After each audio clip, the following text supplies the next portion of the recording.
Mga kaibigan, baka mawala po ang iyong Facebook page dahil sa isang matinding violation. Ito po yung naranasan ko. Paano ko po naibalik yung aking Facebook page? Ito po yung pamamaraan na ginawa ko kung bakit kaagad kong naibalik yung aking Facebook page. Panoorin niyo po ito para meron po kayong matutunan.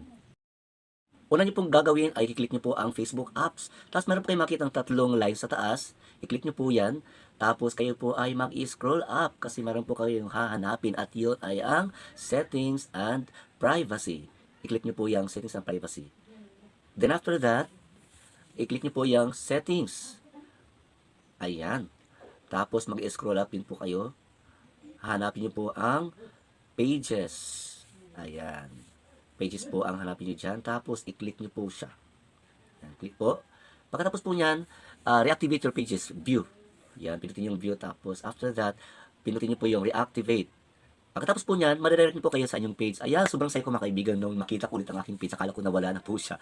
Then, ayan, pagkatapos po niyan mga kaibigan, itry ko na bumalik po sa aking profile. Sabi ko, baka mawala na naman yung aking isang yung profile ko naman na mawala. Ayan.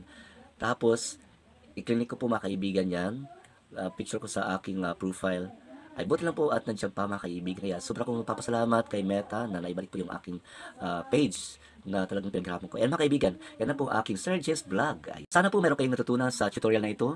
Kaya paki-like and share po mga kaibigan para po makapagbigay po tayo ng mahalagang impormasyon tungkol dito sa mga baguhang mga content creator. Ayan, God bless us all.